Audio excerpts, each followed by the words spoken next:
Hello बच्चों, कैसे हैं आप। आज के इस वीडियो में हम लोग आपका जो चैप्टर चालू है सिंपल स्ट्रेसेस एंड स्ट्रेन, उसमें लेक्चर नंबर 7 में न्यूमेरिकल स्टार्ट करने वाले हैं। और इसके जो थियोरेटिकल पार्ट या कन्वर्जन ऑफ यूनिट था, mega pascal, giga pascal, kilo pascal, ये सब हमने प्रीवियस लेक्चर में लेक्चर नंबर 6 में कवर किया है। अगर आपने अभी तक वो नहीं देखा तो वो देख लीजिए, सो दैट आज के जो न्यूमेरिकल हम सॉल्व करेंगे उसको आपको फायदा होगा। चलेगा। लेट अस स्टार्ट विद, अब ये जो वीडियो आने वाले हैं, ये वीडियो पर्टिकुलरली आपका जो यूट्यूब है उसके ऊपर प्रोफेसर सुशील डांगे और डांगेज एकेडमी ये नाम से आने वाले हैं। तो आप ये चैनल को सब्सक्राइब कर लेना, सो दैट जैसा ही कोई नया वीडियो आएगा तो आपको उसका नोटिफिकेशन मिलता रहेगा। चलेगा। और ये फ्रेंड सर्कल में भी सर्कुलेट कर दीजिए, सबको बता दीजिए, तो सबको फायदा हो जाएगा। एंड अकॉर्डिंगली आपके नोट्स अपडेट कर लेना। सो लेट अस स्टार्ट विद, अब देखो ये एक न्यूमेरिकल है। यहाँ पे पर्टिकुलरली कन्वर्जन बहुत इंपॉर्टेंट है। मैंने आपको बोला था पूरे सॉम में, पूरे सॉम की बात कर रहा हूं मैं, पूरे सॉम में हम लोग लोड लेंगे न्यूटन में, हम एरिया लेंगे mm स्क्वायर में, हम लोग लेंथ ब्रेड्थ थिकनेस mm में लेंगे। तो ही आपको वो कल जो नोट बताई थी स्पेशल नोट कन्वर्जन की, वो फायदे में आएगी। करेक्ट।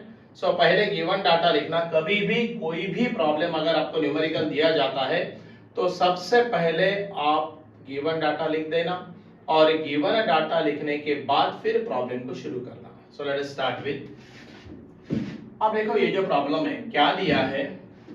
ये प्रॉब्लम के अंदर a circular rod, cross section ध्यान में रखना सो दैट अपने को एरिया मालूम होना चाहिए।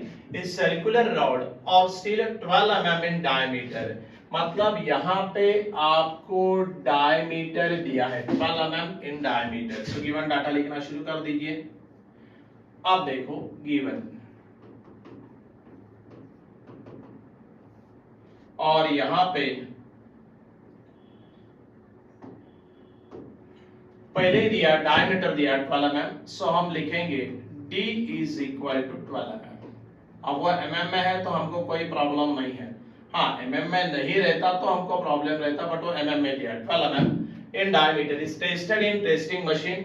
मैंने आपको यूटीएम मशीन के ऊपर एक ऐसे प्रैक्टिकल कंडक्ट करते हैं ये समझाया एक लेक्चर में, प्रीवियस लेक्चर में हुआ है, तो अगर वो नहीं देखा तो देख लो। testing machine, and it is found that with a tensile force of 16 kilonewton, कितना लोड लगाया जा रहा है, force is nothing but your load, right. आपको लोड लगाया जा रहा है वो बार के ऊपर 16 किलोन्यूटन। अब आपको पहले बताया था कि अपने को लोड काय में लेना है, न्यूटन में, तो आप सीधा सीधा क्या करो 16 into 10 to the power 3 Newton, इसका अपने कन्वर्जन कर लिया। करेक्ट, इसका कन्वर्जन हो गया है। अब देखो क्या दिया आगे, extension on a gauge length. Gauge length कभी भी जो रहता है, ये जो एक्सटेंशन ऑन 200 mm लेंथ, यहाँ पे जो लेंथ दिया है ये 200 mm, ये अपना ओरिजिनल लेंथ है, और उसके ऊपर कितना एक्सटेंशन हुआ है 0.14 mm। कहने का मतलब यह क्या हुआ, ओरिजिनल लेंथ को भी बहुत बार गेज लेंथ बोला जाता है, ध्यान में रखना, आया ही है। तो एक्सटेंशन अपना ओरिजिनल लेंथ L से डिनोट करते हैं 200 mm, अपने को लेंथ ब्रेड्थ ये सब mm में चलने वाला है, और उसका अपने को जो चेंज इन लेंथ है, एक्सटेंशन कितना हुआ लोड लगाने के बाद वो बार को हो गया 0.14 mm। कितना हुआ 0.14 mm। Find the value of modulus of elasticity. Modulus of elasticity nothing but it is denoted by letter E। चलेगा, वो E लेटर से दिखाते। तो ऐसा गिवन डाटा पहले लिख देना, और फिर हम प्रॉब्लम को शुरुआत करेंगे। थोड़ा मैं इसको छोटा कर दूं,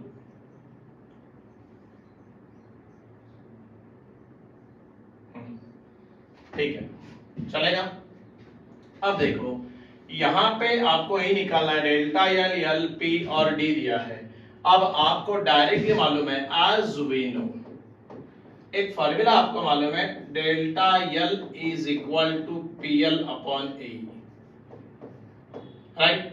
ये फॉर्मूला आपको मालूम है, ये फॉर्मूला हमने डिराइव भी किया है। मैंने बोला था ये फार्मूला अपने को प्रॉब्लम में बहुत बार लगेगा। Delta L equal to P L upon A, ये फार्मूला को जरा याद कर लेना, अच्छा फार्मूला है। Delta L is equal to P L upon A, correct. अब देखो यहाँ पे P आपको मालूम है, कितना लोड दिया मालूम, यस। लेंथ आपको मालूम, एरिया। अब अपना जो रॉड है दैट इज सर्कुलर रॉड है,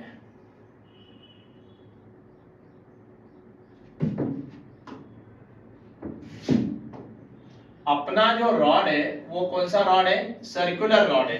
सर्कुलर रॉड का क्रॉस सेक्शन एरिया का फार्मूला आपको मालूम है, पाई बाय 4 डी स्क्वायर, तो उसमें कोई प्रॉब्लम नहीं, अपने को ई निकालना है। थोड़ा हम इसको रीअरेंज कर लेंगे एंड देयरफॉर इसको अगर मैं रीअरेंज करूं, या मैं यहीं पे लिख देता हूं, देखो and therefore E is equal to क्या फार्मूला आया, PL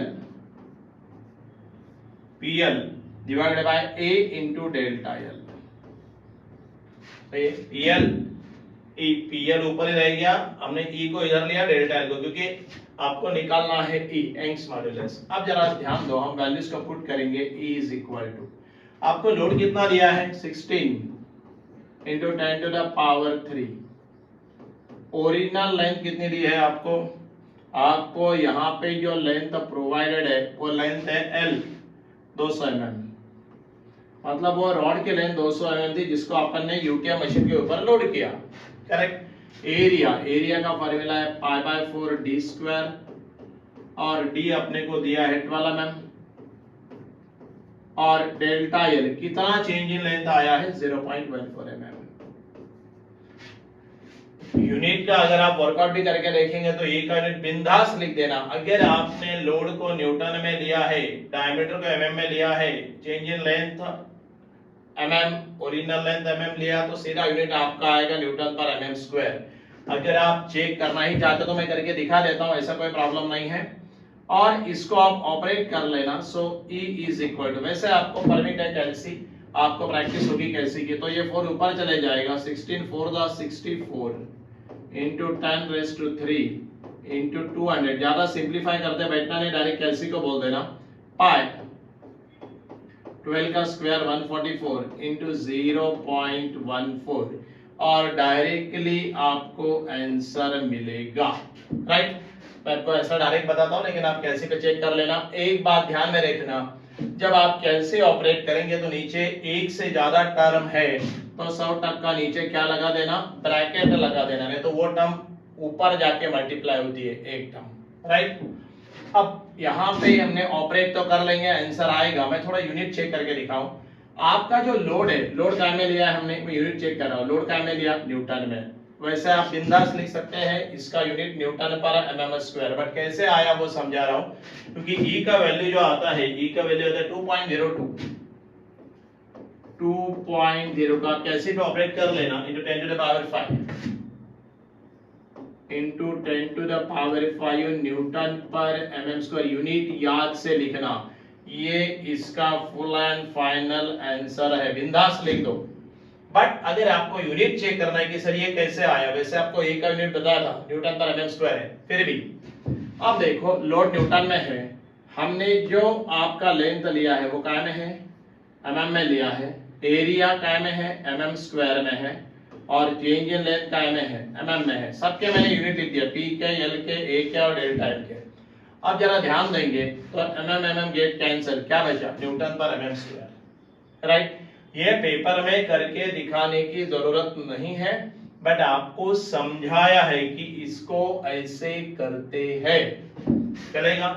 ये थोड़ा देख लेना, पूरा डिटेल में ये किया है, थोड़ा सेंटर पकड़ लूं, ऊपर चले जाएगा।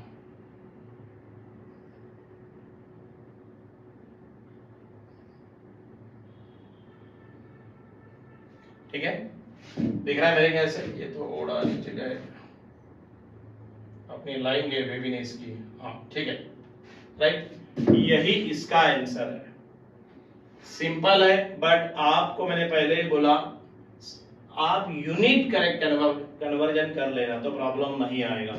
यूनिट कन्वर्जन अगर आपने बराबर नहीं किया तो प्रॉब्लम हो सकता है।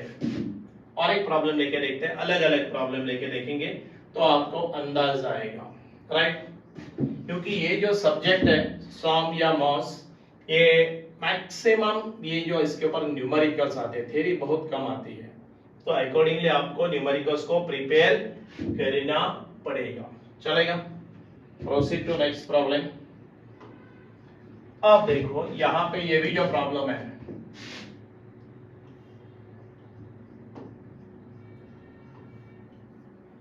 पहले प्रॉब्लम पढ़ लेना और गिवन डाटा लिख देना, सो दैट बाद में हमको प्रॉब्लम नहीं आता। क्योंकि अगर हमने यहाँ पे प्रॉब्लम पढ़ने के बाद आपको गिवन डाटा कन्वर्जन हो गया तो ऑटोमेटिकली फार्मूला भी याद आता है कि कौन सा फार्मूला लगाना पड़ेगा। ए लोड ऑफ 2000 न्यूटन, क्या लोड दिया है, लोड दिया है 2000 न्यूटन। सो हम गिवन अ डाटा, कभी भी कोई भी सब्जेक्ट हो पहले गिवन अ डाटा लिख देना। लोड दिया, लोड दिया मतलब क्या दिया, पी दिया, कितना दिया 2000 न्यूटन। भाई लोड न्यूटन में लेना था, न्यूटन ही दिया तो कोई कन्वर्जन की जरूरत नहीं। Is to be attached to the end of steel wire if the stress in the wire is not to exceed 100 Newton पर mm स्क्वायर। आपको जो स्ट्रेस दिया है नथिंग बट ये क्या दिया, स्ट्रेस। स्ट्रेस मतलब क्या होता है, सिग्मा। स्ट्रेस बोले तो होता है सिग्मा, नोटेशन या कन्वर्जन मालूम रखो, 100 न्यूटन पर mm स्क्वायर, राइट। ये आपको स्ट्रेस दिया। What is the minimum diameter required, आपको डी कितना है ये पूछा कि भाई कितना वो वायर का मिनिमम डायमीटर रहेगा। एक लोड लगाया है स्टील वायर को, थोड़ा डायग्राम अगर आप निकाल के देखना चाहते हैं सो यहाँ पे ऐसा बोल सकते, समझो यहाँ पे एक हमने वायर लिया, फिक्स किया और ये वायर को नीचे हमने लगाया लोड, क्या लगाया, लोड। अब ये लोड जो लगाया वो कितना लगाया, ये हमने जो लगाया है पी, ये हमने जो P लगाया है वो है 2000 न्यूटन। 2000 न्यूटन हमने लोड लगाया है, समझाने के लिए डायग्राम बना रहा हूं। और ये वायर का आपको बनाने का है डी, क्या बनाने का है कि भाई इसका डायमीटर कितना रहेगा। आपको डायग्राम से समझ में आएगा कि करना क्या है। अब देखो एज वी नो, आपको यहां पे अब देखो P सिग्मा D, सीधा सीधा फॉर्मूला लगाना पड़ेगा, stress is equal to load upon area. This is the basic of fundamental formula which is required to solve the problem, है ना।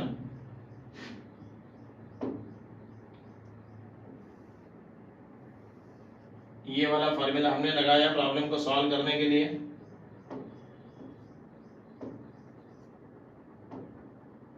Correct, sigma equal to load upon area. अब देखो यहां पे हम लोग एक काम कर सकते हैं,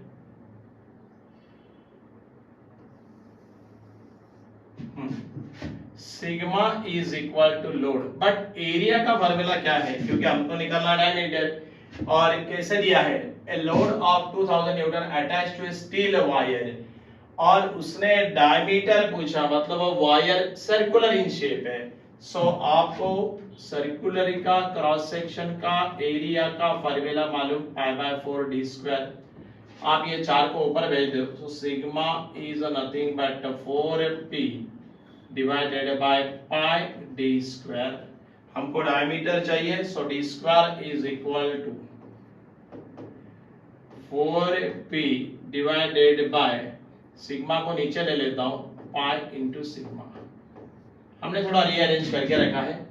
अब डायरेक्टली देखो d square is equal to, put the value, आपको 4 ये मालूम है नंबर है, लोड कितना दिया 2000 न्यूटन। आप देखो यहाँ पे पाई और सिग्मा, सिग्मा का वैल्यू है 100 न्यूटन पर mm स्क्वायर। थोड़ा सा आप अगर कैलसी को ऑपरेट करेंगे, सीधा सीधा कैलकुलेशन है, वैसे ज्यादा तो कोई प्रॉब्लम है नहीं, 0 0 0 0 गया। सो यहाँ पे आप लोग ऐसा भी लिख सकते हैं, that is equal to 24 × 80 divided by pi. वो आपका डी स्क्वायर आएगा। थोड़ा सा कैलसी को ऑपरेट करेंगे तो आपका डी स्क्वायर आ रहा है 25.44। कैलसी ऑपरेट कर लेना, उसके लिए टाइम पास नहीं करेंगे। 464 हाँ यही अगर 12th रहता 11th रहता तो हमको लॉग टेबल या उसके डायरेक्ट कैलकुलेशन कैसे करते हैं बताना पड़ता था, बट ये कैसे परमिटेड है आपको। सो डी आया आपका, दैट इज 5.04 mm, और यही आपका फुल एंड फाइनल आंसर है। मैंने बोला ना प्रॉब्लम वैसे सिंपल होते हैं, प्रॉब्लम सिंपल होते हैं, बट आपको खाली समझ में आना चाहिए। थोड़ा इसको ऊपर ले लो, क्या दिख रहा है?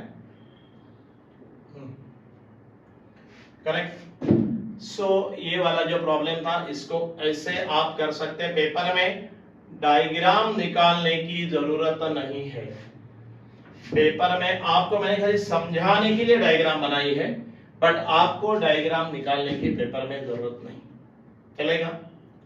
Proceed to next problem. Conversion बराबर करो। कन्वर्जन अगर आपने प्रॉपर किया तो कोई दिक्कत नहीं आती। हाँ अगर कन्वर्जन में थोड़ा गड़बड़ हो गया तो फिर प्रॉब्लम है यूनिट लिखने का भी। अब देखो ये problem, a metal rod 24 mm diameter, आपको एक रॉड दिया है मेटल रॉड और उसका डायमीटर कितना दिया है 24 mm। सबसे पहले हम क्या लिखते हैं, सबसे पहले हम गिवन डेटा लिखते हैं और डायमीटर दिया है 24 mm। डायमीटर mm में मैंने बोला ना, लेंथ ब्रेड्थ थिकनेस डायमीटर सब mm में होना, लोड न्यूटन में होना, एरिया mm स्क्वायर में होना, डायरेक्ट यूनिट लिखा करो कोई प्रॉब्लम नहीं। एंड 2 मीटर लॉन्ग, यहाँ पे देखो यहाँ पे ये क्या दिया 2 मीटर लॉन्ग दिया। कहने का मतलब ये हुआ यहाँ पे इसका जो लेंथ है वो 2 मीटर है। अब आपको मालूम है मीटर अपने को नहीं चलेगा, कन्वर्जन मालूम है 1 metre is equal to 1000 mm। So ये कितना mm हो गया 2000 mm। डायरेक्ट लिखा तो चलेगा, बिल्कुल चलेगा, कन्वर्जन आपको मालूम 1 metre is equal to 1000 mm। इस subject to axial pull, axial pull लगाया, इसको कितना लगाया 40 किलो न्यूटन। सो यहाँ पे आपको P का वैल्यू दिया है 40 किलो न्यूटन। अब आपको मालूम है किलो न्यूटन नहीं चलेगा, सो इसको कन्वर्जन कर दो 40 into 10 to the power 3 Newton. If the elongation of the rod is 0.5 mm, आपको elongation दिया है, क्या दिया है elongation, और कितना दिया है 0.5 mm। elongation बोले तो चेंज इन लेंथ। सो आपको डेल्टा एल भी दिया है और वो दिया है 0.5 mm। चलो कोई दिक्कत नहीं। फाइंड द स्ट्रेस इंड्यूस्ड, बोलता है सिग्मा बनाओ, सिग्मा बनाओ and value of Young's modulus, okay, और ई भी बनाओ।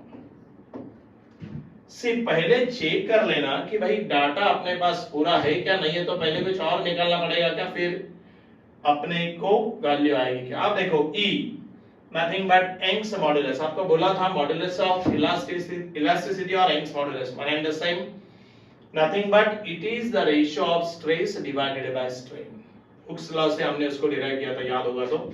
वहां पे नहीं आता, वहां पे गया तो फिर दोबारा क्या होगा, हम लोग फिर लटक जाएंगे, टाइम पास होता फिर। अब E निकालने के लिए सिग्मा बाय E चाहिए, स्ट्रेस डिवाइडेड बाय स्ट्रेन। पहले स्ट्रेस तो बना लेते हैं, स्ट्रेस के लिए फार्मूला क्या है, लोड अपॉन एरिया। अब देखो यहाँ पे अपने को लोड तय एरिया निकल जाएगा, डी दिया है, right. So as we know, यहाँ पे ठीक है देखते हैं, as we know sigma is equal to load upon area, सही है। फार्मूला याद कर लेना, कोई प्रॉब्लम नहीं है। अब देखो sigma is equal to load कितना दिया, अब देखो यहाँ पे diameter, metal rod of diameter, तो एरिया का फार्मूला आपको मालूम है, load upon pi by 4 D square. अब वो प्रॉब्लम से आपको मालूम पड़ता है कि भाई ये डायमीटर मतलब जो रॉड दिया वो हॉलो है क्या सॉलिड है, right. Pi by 4 D square. एक काम करते हैं, हम वैल्यू पुट करना शुरू कर देंगे। मैंने 4 को ऊपर लिया, 4, P का वैल्यू कितना है, P का value 40 into 10 to the power 3, 40 into 10 to the power 3 divided by pi into और आपको डी कितना दिया भाई, डायमीटर दिया 24 mm।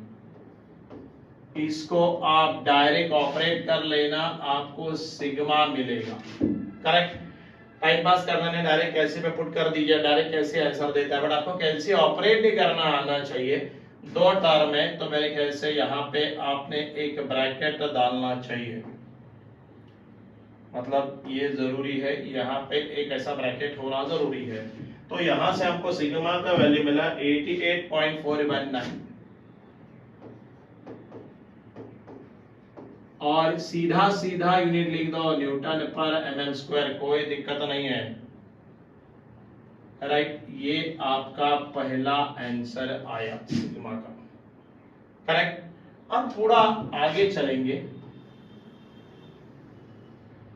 अब देखो यहाँ पे सिग्मा तो आ गया, बट आपको चाहिए कैपिटल ई, और कैपिटल ई बोले तो स्ट्रेस मिली है, स्ट्रेन मिली क्या, नहीं, पहले स्ट्रेन निकाल लेंगे। We also know what is strain.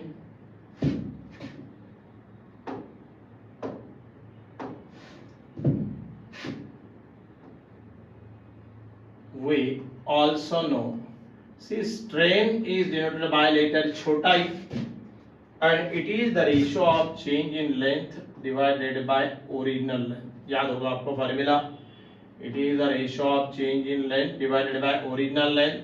so यहाँ पे हम लोग E is equal to delta L कितना आया, डेल्टा L दिया 0.5 mm, है तो कोई टेंशन नहीं, और ओरिजिनल लेंथ भी हमने mm में करवा लिया है 2000। सही है। अब कहने का मतलब क्या हुआ, यहाँ पे दोनों mm में, देखो ये भी mm में है, ये भी mm में है, और आपको मालूम है mm गेट कैंसल, सो स्ट्रेन को यूनिट रहता नहीं, ये आपको मालूम। करेक्ट, अब देखो यहाँ पे E का वैल्यू चाहिए तो आप कैसे परमिट कर सकते हैं, कैसे परमिटेड है, नहीं तो वैसे भी अगर आप देखेंगे तो ये आएगा 5 × 10⁻⁻1 और ये आएगा 2 × 10⁻, नीचे 3, ऊपर गया तो -3, और ये -1 -4, सो नथिंग बट 2.5 × 10⁻⁻4। स्ट्रेन को यूनिट नहीं रहता, ध्यान देना, स्ट्रेन को यूनिट नहीं रहेगा। 2.5 × 10⁻⁻4, ये आपका एक आंसर आया E का। करेक्ट, ये आपका स्ट्रेस का आंसर आया। सही है, ये आपका इसको ब्रैकेट डाल देता हूं, ये आपका स्ट्रेस का आंसर आया है। अब देखो स्ट्रेस आया, स्ट्रेन आया, आपको चाहिए E, and therefore now we also know modulus of elasticity is nothing but it is the ratio of stress divided by strain. Correct, थोड़ा ध्यान देंगे तो E is equal to sigma की वैल्यू कितनी है भाई, ब्रैकेट डाल के रखा है हमने, सो 88.419 और ये वैल्यू 2.5 × 10⁻⁻4। सही है, डायरेक्टली कैसे ऑपरेट करो, आपको E का यूनिट मालूम है, दैट इज न्यूटन पर mm square. If you operate against this value work out to 3.536 ×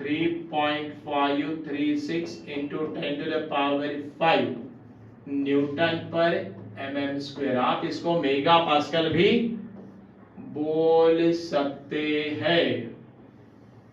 correct, और यही आपका रिक्वायर्ड आंसर है, क्योंकि स्ट्रेन को यूनिट नहीं है, स्ट्रेस को यूनिट है, वही आपका ये यूनिट रहेगा, स्ट्रेस का यूनिट न्यूटन पर mm square.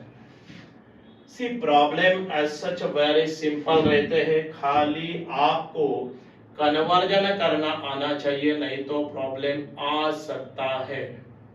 Correct,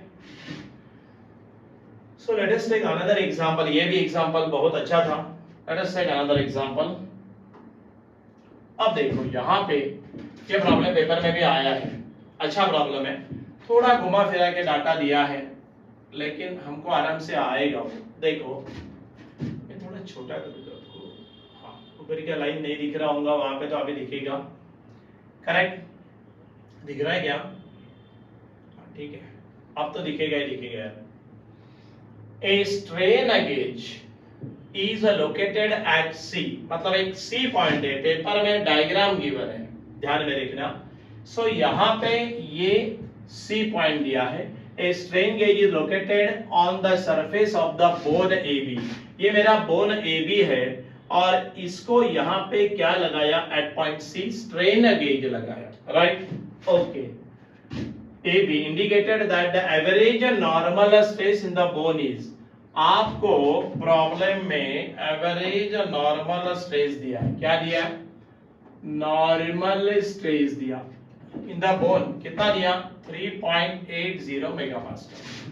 given data simultaneously देखना शुरू कर दो सो दैट प्रॉब्लम सॉल्व करने में प्रॉब्लम नहीं आएगा। गिवन, अब देखो यहाँ पे, हाँ कितना दिया भाई स्ट्रेस, ये दिया 3.80 मेगापास्कल। अब थोड़ा सा अगर आपको कल का लेक्चर आपने ध्यान से देखा है तो मेगा पास्कल को हम डायरेक्ट क्या लिख सकते हैं, न्यूटन पर एमएम स्क्वायर। नहीं देखा तो कल का लेक्चर जरा देख लेना। सो सिग्मा का वैल्यू हम डायरेक्ट लिख सकते हैं 3.80 न्यूटन पर एमएम स्क्वायर। सर ऐसे चलेगा क्या, अरे दौड़ेगा, ये चलेगा नहीं, दौड़ेगा। When the bone is subjected to 1200 Newton forces, जब बोन के ऊपर दो 1200 न्यूटन के फोर्सेस लगाए, बराबर है, यहाँ पे 1200 न्यूटन का फोर्स है, ऊपर भी 1200 न्यूटन का फोर्स है, तो यहाँ पे P का वैल्यू दिया है, P का वैल्यू कितना दिया, 1200 newton, right. Two equal and opposite क्या लगाए, पुल्स, तो उसमें टेंसाइल स्ट्रेस आ रहा है, बराबर है, वो तो दिया उसने, normally nothing but perpendicular, nothing but tensile. P दिया 1200 Newton, okay. As shown in the figure, figure आपको क्वेश्चन में गिवन है तो टेंशन नहीं है, ये क्या as shown in the figure दिया है ना, सो प्रॉब्लम नहीं तो आप बोलेंगे इसका डायग्राम बनानी पड़ेगी, नहीं, वो सी पॉइंट हमको क्या मालूम रहेगा ना, वो तो उसको देना पड़ेगा, तो इसीलिए diagram given. Assuming the cross section of the bone at C, C जो आपका पॉइंट है यहाँ पे, ये जो सरफेस है यहाँ पे क्या है, at C to be annular, and knowing that annular बोले तो it is a hollow in a cross section, ये ऐसा बाहर का एक डायमीटर रहेगा, एक अंदर का डायमीटर रहेगा, उसको बोलते हैं एनुलर रिंग, करेक्ट, मतलब एनुलस या annular, outer diameter as well as inner diameter, ये ध्यान में रखना। एनुलर का मतलब होता है, एनुलर का मतलब होता है कि it is having a hollow क्या cross section, and knowing that it's, देखो वर्डिंग में भी दिया, अगर एनुलर आपको नहीं मालूम तो भी वर्डिंग में तो समझ में आ रहा है ना, it's outer diameter is 25 mm, कहने का मतलब है इसका आउटर डायमीटर, अगर मैं D बोलूं, D अगर ये आउटर डायमीटर बता रहा है 25 mm, सही है ना। अब क्या बोल रहा है, determine the inner diameter of the bone cross section at C, तो वो C पॉइंट पे, ये जो C पॉइंट है यहाँ पे ऐसा आपका हॉलो सर्कुलर क्रॉस सेक्शन है, आउटर डायमीटर दिया 25 mm, बोल रहा है इनर डायमीटर कितना होगा, मतलब यहाँ पे अगर हमने क्रॉस सेक्शन निकाला तो वो कैसा रहेगा, हॉलो सर्कुलर क्रॉस सेक्शन, दो डायमीटर मिलेंगे, एक आउटर मिलेगा, एक इनर मिलेगा, है ना। आपको पूछा है छोटा d कितना, इनर डायमीटर कितना। सी प्रॉब्लम बहुत सिंपल है, यह प्रॉब्लम पेपर में आया था लेकिन आधे बच्चों को पहले समझ में नहीं आया कि पूछा क्या था, बहुत सिंपल। देखो सीधी सीधी बात है, सिग्मा दिया, लोड दिया और आपको इनर डायमीटर पूछा, सो आपको मालूम है as we know sigma is equal to load upon area, basic fundamental formula, basic formula को भूलना नहीं, sigma equal to load upon area, सही है। अगर ये अपना लोड अपॉन एरिया है तो अब देखो अपने को तो कौन सा क्रॉस सेक्शन दिया, hollow circular cross section, so sigma is equal to load upon hollow circular cross section का एरिया का फार्मूला क्या है, pi by 4 d square minus d square, where capital D outer diameter, small d inner diameter, right. आप लेट बोल के लिख सकते हैं, capital D outer diameter, small d inner diameter, मैंने डायरेक्ट किया है। अब देखो यहाँ पे सिग्मा आपको मालूम है, सिग्मा कितना दिया 3.80, लोड कितना लगाया 1200 न्यूटन का लोड लगाया है, ये 4 को ऊपर भेजो क्या 4 पाई और यहाँ पे डी स्क्वायर, कैपिटल डी कितना है 25। थोड़ा सा हम लोग एक काम करेंगे, ब्रैकेट प्रॉपर डाल देंगे, ये 25 का square and minus small D का स्क्वायर। सही है। अगर आप अभी देखेंगे तो यहाँ पे ये पूरी टर्म को इधर ले सकते हैं। एक काम करो, हम ऐसा करते हैं, 25 का स्क्वायर, ये कैलकुलेशन पार्ट है जो आपने, अब आपका तो सेकंड ईयर का कैलकुलेशन में कोई प्रॉब्लम नहीं आएगा, इसको इधर भेज दो और ये पाई के साथ 3.80 भेज दो और ये 12 4 48 4800 डिवाइडेड बाय पाई और 3.80। राइट, ये थोड़ा बाइफरकेशन लाइन चाहिए तो बता देता हूं। हाँ करेक्ट। अब देखो प्रॉब्लम क्या है, पहले इसको वर्कआउट कर लेना। सो 25 का square minus D square is equal to, थोड़ा कैसे को अगर आप ऑपरेट करेंगे तो आपको यहाँ पे ये आंसर मिलना चाहिए 402.075।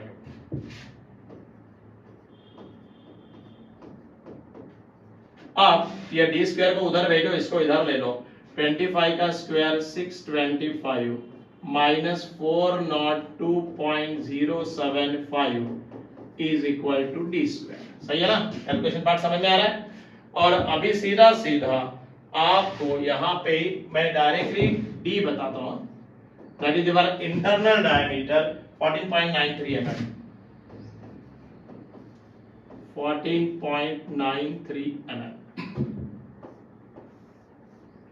यही आपको पूछा था और यही आपका फुल एंड फाइनल आंसर है। प्रॉब्लम अच्छा था, एक्चुअली ये प्रॉब्लम बहुत अच्छा था, लेकिन वर्डिंग पहले समझ में नहीं आया और बाद में जब आया तब तक टाइम निकल गया, ऐसा ना हो। करेक्ट, डायग्राम दिया था, डायग्राम का यूज करना है, लॉजिक और फार्मूले तो वही रहते हैं, खाली इतना ही ध्यान में रखना है आपकी स्ट्रेस की वैल्यू न्यूटन पर mm square, area mm square, length, breadth, thickness, जो भी पैरामीटर रहेंगे वो mm में लेना और लोड न्यूटन में लेना। बस आपको डायरेक्टली हम प्रॉब्लम को सॉल्व कर सकते हैं। चलेगा, ये भी प्रॉब्लम मेरे ख्याल से एकदम परफेक्ट बैठा है, कोई प्रॉब्लम नहीं है। सो आप ऐसे अलग अलग प्रॉब्लम को सॉल्व करिए तो आपको आराम से अंदाजा आ जाएगा, क्योंकि सब्जेक्ट न्यूमेरिकल सब्जेक्ट है। करेक्ट है, EM हो गया, सॉम हो गया, उसके बाद आपका डिजाइन हो गया, ये सब एक दूसरे के ऊपर बेस्ड है। तो थोड़ा सा आपको कैलकुलेशन पार्ट के लिए ध्यान रखना पड़ेगा, फॉर्मूले याद करने पड़ेंगे, कंसेप्ट क्लियर रखने पड़ेंगे। हम ईच एंड एवरी पॉइंट आपको क्लियर करके दे रहे हैं। चलेगा। सो यहाँ पे आज के लेक्चर में हम लोगों ने न्यूमेरिकल्स देखे कुछ अलग अलग टाइप के। करेक्ट, नेक्स्ट लेक्चर में हम लोग फिर दोबारा थ्योरेटिकल पार्ट को जाएंगे, बट न्यूमेरिकल कैसे सॉल्व करते हैं ये आपको बताया है। बस आप प्रैक्टिस करो, अभी देख के आप कोई भी प्रॉब्लम अभी सॉल्व कर सकते हैं। राइट, इसके ऊपर ही का चलेगा। सो यहाँ पे ये जो अपने वीडियोस आ रहे हैं, ये कहाँ पे आ रहे हैं? ये वीडियोस आ रहे हैं यूट्यूब के ऊपर, प्रोफेसर सुशील डांगे और डांगेस एकेडमी ये नाम से आ रहे हैं। तो आपको ये चैनल को सब्सक्राइब करना है, सो दैट आपको जैसा ही नया वीडियो आएगा उसका नोटिफिकेशन मिलेगा, इंटीमेशन मिलेगा। और फिर एक काम कर देना, खाली आपके फ्रेंड सर्कल में इसको सर्कुलेट करना है। सब्सक्राइब करने को बोलो, सर्कुलेट करने को बोलो। राइट, तो ऑटोमेटिकली आपके नोट्स बनेंगे और फिर मार्क्स अच्छे मिलेंगे। चलेगा, नॉलेज भी रहेगा from interview point of view. Right, ये सब्जेक्ट अपने को डिजाइन में लगता है, सिविल वालों को भी डॉस में लगता है, हमको मैकेनिकल वालों को डिजाइन में लगेगा। चलेगा, सो थोड़ा be in touch with us. So thank you for giving cooperation and again meet in the next lecture for the next point. चलेगा, thank you.